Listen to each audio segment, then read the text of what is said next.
السلام علیکم۔ بسم اللہ الرحمن الرحیم۔ سنہری کرنیں، قصہ نمبر 88۔ ظلم کی ٹہنی کبھی پھلتی نہیں۔ وہ بوڑھی عورت تھی جس کے 7 بچے تھے۔ شوہر کچھ ہی دن قبل اسے داغ مفارقت دے چکا تھا۔ خاتون اور اس کے بچے اب بے سہارا ہو چکے تھے، اس لیے والدہ اور بھائیوں کی پرورش کی ذمہ داری نبھانے کے لیے بڑے لڑکے کو اپنا تعلیمی سلسلہ منقطع کرنا پڑا۔ چنانچہ وہ اپنے والد کی دکان میں کام کرنے لگا اور خاصی محنت و مشقت سے زیادہ آمدنی حاصل کرنے کی تگ میں لگ گیا۔ لیکن 3 سالوں کے بعد اسے حکومت کی جانب سے لازمی فوجی ٹریننگ کے لیے بلوا لیا گیا، جس کی وجہ سے ان کی مشکلات میں اور اضافہ ہو گیا۔ گھر میں ایک ہی بحث تھی کہ اگر وہ ٹریننگ کے لیے چلا جاتا ہے تو گھر کے اخراجات کون پورے کرے گا، کیونکہ دکان بند کرنی پڑے گی۔ اب یا تو بڑے سے چھوٹا تعلیم کو خیر بات کہہ دے، یا پھر مگر ایک مرتبہ تعلیم چھوٹ جائے تو پھر دوبارہ کون پڑھتا ہے۔ ادھر ادھر سے مشورے لیے گئے۔ عراق گورنمنٹ ایک نظام ہے جس کے تحت اگر حکومت کے خزانے میں 400 دینار جمع کروا دیے جائے تو لازمی ٹریننگ سے چھٹی مل سکتی ہے۔ اب یہ رقم کہاں سے آئے؟ اتنی بڑی رقم؟ گھر کے افراد ایک مرتبہ پھر سنجیدگی سے غور کرنے بیٹھے۔ خاصے بحث مباحثہ کے بعد اس نتیجے پر پہنچے کہ گھر کو گروی رکھ دیا جائے اور سرکاری خزانے میں 400 دینار جمع کروا کر لازمی فوجی ٹریننگ سے استثناء حاصل کیا جائے۔ چنانچہ گورنمنٹ کو درخواست دی گئی کہ ہم رقم جمع کروا دیتے ہیں۔ وہاں سے منظوری آ گئی کہ فلاں تاریخ تک رقم خزانے میں جمع کروا دیں، بصورت دیگر بیٹے کو لازماً بھیجنا ہوگا۔ اب گھر کو گروی رکھنے کا معاملہ تھا، پیسے ملنے میں خاصا وقت لگ گیا۔ ادھر تاریخ قریب آ گئی تھی، رقم جمع کروانے کے لیے قریبی شہر جانا تھا جو کم و بیش 240 کلومیٹر کی مسافت پر تھا۔ آخر وہ دن آ ہی گیا جب 400 دینار بوڑھی اماں کے جیب میں تھے۔ رقم جمع کروانے کی مہلت میں صرف 1 دن باقی تھا۔ عصر ہو چکی تھی کہ وہ اکیلی ہی بسوں کے اڈے پر گئی۔ معلوم ہوا کہ آخری بس روانہ ہو چکی ہے۔ اگر مزید مسافر آ جائیں تو نئی بس روانہ ہوگی، ورنہ اگلے دن جائے گی۔ اب بوڑھی عورت پریشان کہ مجھے تو ہر حالت میں آج شام وہاں پہنچنا ہے، کل آخری دن ہے۔ وہ خاصی دیر تک مزید مسافروں کا انتظار کرتی رہی، مگر اس روز کوئی مسافر نہ آیا۔ اڈے پر موجود لوگوں نے مشورہ دیا کہ وہ ٹیکسی سے چلی جائے، مسئلے کا حل یہی ایک حل ہے۔ چنانچہ اس نے ایک ٹیکسی والے سے کرایہ طے کیا اور ٹیکسی پر متعلقہ شہر کو چل دی۔ ڈرائیور نے بوریا سے اپنا پورا کرایہ وصول کر لیا تھا۔ گاڑی جانب منزل چل رہی تھی اور دونوں شہروں کا درمیانی راستہ پہاڑوں اور وادیوں کے درمیان سے گزرتا تھا۔ جب گاڑی رہائشی علاقے سے بہت دور نکل چکی اور صحرائی علاقے میں داخل ہونے لگی تو ڈرائیور نے بوڑھی عورت کے ساتھ گفتگو شروع کی اور پوچھا کہ اس کو کیا مجبوری تھی کہ وہ ٹیکسی پر خاصی رقم خرچ کر کے اس شہر کو جا رہی ہے۔ بوڑھی عورت نے ساری داستان سنا دی۔ جب ڈرائیور نے سنا کہ اس عورت کے پاس 400 دینار ہے تو اس کی نیت خراب ہو گئی۔ یہ بوڑھی عورت ہے، کسی کو پتہ نہیں چلے گا، میں راستے میں اس کا خاتمہ کر دیتا ہوں۔ پہاڑوں کے درمیان ٹیکسی چلی جا رہی تھی کہ اچانک ایک جھٹکے سے رک گئی۔ بوڑھی اماں نے آنکھیں کھولی۔ کیا ہوا ہے؟ غالباً گاڑی میں خرابی ہو گئی ہے۔ اچھا میں دیکھتا ہوں۔ ڈرائیور نیچے اترا، اس نے بورڈ اوپر اٹھایا۔ شام ہو رہی تھی، سڑک بالکل سنسان تھی۔ اس نے ڈگی سے ایک سریا نکالا۔ اماں ذرا باہر نکلو، گاڑی کو دھکا دینا ہے۔ اچھا، اللہ خیر کرے، شام ہو رہی ہے، یہ گاڑی کیسے خراب ہو گئی؟ خوف کی ایک لہر سنسناتی ہوئی اس کے جسم سے گزر گئی۔ جب وہ باہر نکلی تو وہ بدبخت اس پر حملہ آور ہو گیا۔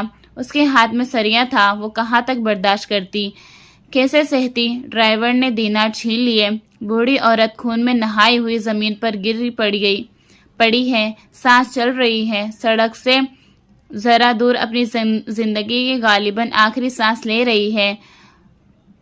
خون مسلسل بہہ رہا ہے اور پھر وہ بے ہوش ہو گئی۔ ادھر ٹیکسی ڈرائیور نے سوچا کہ مجھے جلد ہی یہاں سے بھاگنا چاہیے، کہیں کوئی گاڑی نہ آ جائے، میں پکڑا نہ جاؤں۔ اس کی منزل وہی شہر تھی جہاں وہ عورت جا رہی تھی۔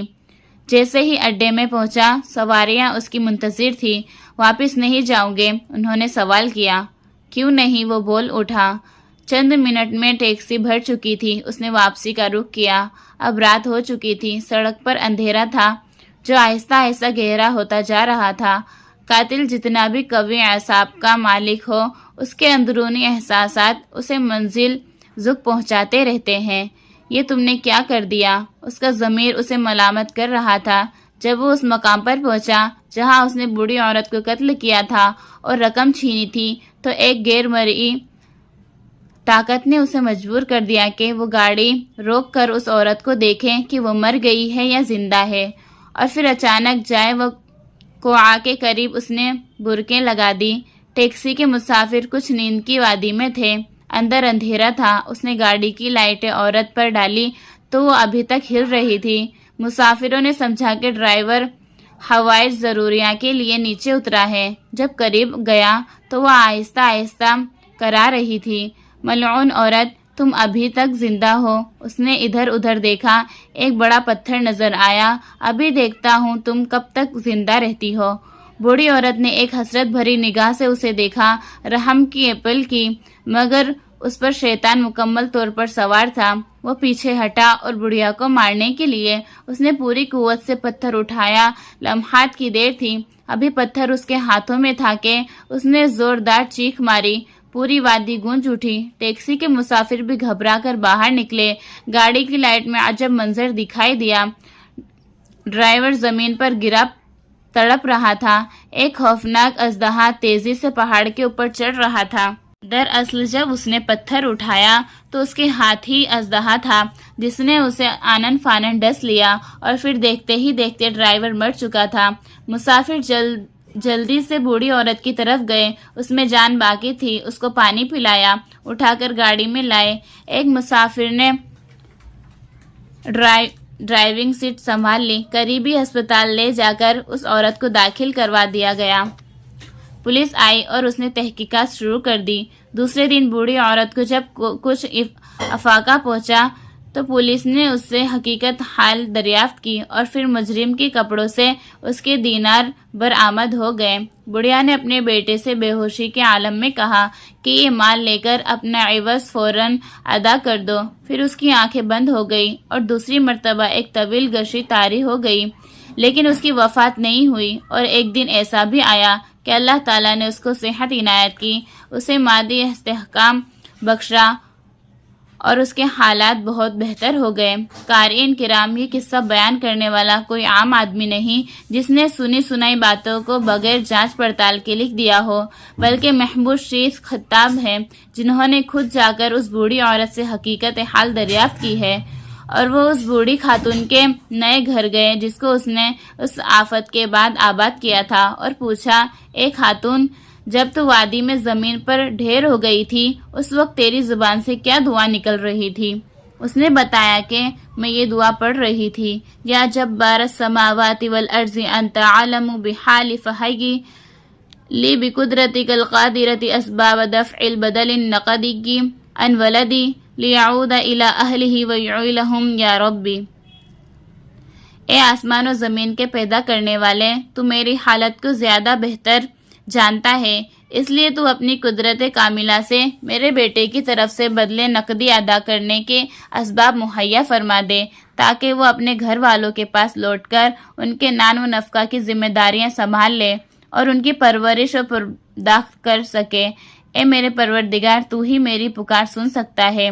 ماں کی ممتا دیکھیے، ماں کی اس عظیم قربانی پر غور کیجیے۔ اس نے اپنے جسم سے بہتے خون کی قطعاً کوئی پرواہ نہیں کی۔ اسے اس بات کی چندہ فکر نہیں ہوئی کہ اب تھوڑے ہی وقفے میں اس کی زندگی کا چراغ گل ہونے والا ہے اور اس دنیا سے کوچ کرنے والی ہے، بلکہ اگر اسے کسی بات کی فکر دامنگیر تھی، اگر اسے کوئی غم ستائے جا رہا تھا، تو وہ صرف یہ ہے کہ اس کی اولاد کی پرورش کیسے ہوگی، ان کی زندگی کے لیے نان و نفقہ کا بندوبست کون کرے گا۔ اس کی دعا مناجات کے بعد آسمانوں اور زمین کے پروردگار کی طرف سے کشادگی کا فیصلہ ہوتا ہے۔ اَمَّن يُجِيبُ الْمُضْطَرَّ إِذَا دَعَاهُ وَيَكْشِفُ السُّوءَ وَيَجْعَلُكُمْ خُلَفَاءَ الْأَرْضِ أَإِلَٰهٌ مَّعَ اللَّهِ قَلِيلًا مَّا تَذَكَّرُونَ۔ کون ہے جو بے کس کی پکار کو جب کہ وہ پکارے قبول کر کے سختی کو دور کر دیتا ہے اور تمہیں زمین کا خلیفہ بناتا ہے کہ اللہ تعالیٰ کے ساتھ اور کوئی معبود بھی ہے، تم لوگ بہت کم نصیحت و عبرت حاصل کرتے ہو۔ السلام علیکم۔